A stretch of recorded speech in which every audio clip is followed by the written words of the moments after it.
मनीषा सिंह आपका स्वागत करती हूं लिविंग 24 न्यूज में और आप देख रहे हैं आज की स्पेशल ब्यूरो रिपोर्ट। याद करिए, कोई अचानक महान नहीं बन जाता है।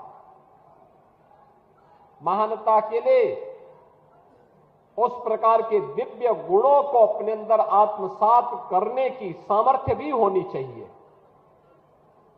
उस प्रकार का दृढ़ संकल्प भी होना चाहिए। उस प्रकार की दिव्य दृष्टि भी होनी चाहिए। एक सामान्य मनुष्य की दृष्टि सीमित होती है, अपने लिए सोचता है, परिवार के लिए सोचता है, उसकी दुनिया परिवार तक सीमित रहती है। लेकिन एक महामानव का ईश्वरीय गुणों से भरपूर किसी महामानव का जो दृष्टि होती है वह दिव्य होती है, कल्याण की होती है, धर्म के प्रति लोगों के मन में जागरूकता की होती है। उनका भाव स्वयं के लिए नहीं, स्वार्थ के लिए नहीं, परमार्थ के लिए होता है। और यही कार्य इस धराधाम पर प्रकट होकर के पूज्यपाद श्रीमद जगतगुरु रामानंदाचार्य भगवान ने किया था। 726 वर्ष पूर्व जिस धरा पर जन्म हुए थे वह कालखंड ऐसा था, याद करिए, वह कालखंड ऐसा था जब विदेशी हमले हो रहे थे, आक्रमणकारी सनातन धर्म को रौंदना चाहते थे। उनके लिए विदेशी आक्रांताओं ने साजिश रची थी समाज को तोड़ने के लिए, जाति के नाम पर बांटने के लिए। तमाम वादों के आधार पर सामाजिक ताने बाने को छिन्न भिन्न करने की साजिशें हो रही थी।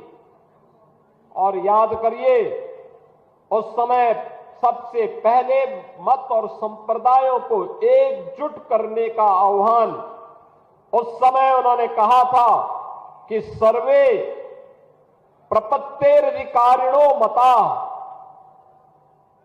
यानी सभी जन ईश्वर के चरणों में शरणागति के सदैव अधिकारी हैं। यह किसी ने उद्घोष किया था तो भगवान रामानंदाचार्य जी ने किया था।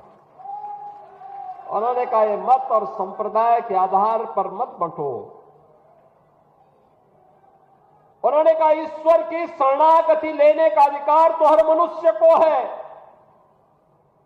और याद करिए, भगवान रामानंदाचार्य जी हैं जिन्होंने एक नहीं 12 शिष्य बनाए, अलग अलग जाति के बनाए। श्री अनंताचार्य जी महाराज, श्री कबीरदास जी महाराज, सदगुरु रविदास जी महाराज, सदगुरु पीपाजी महाराज, सुरसुरानंद जी महाराज,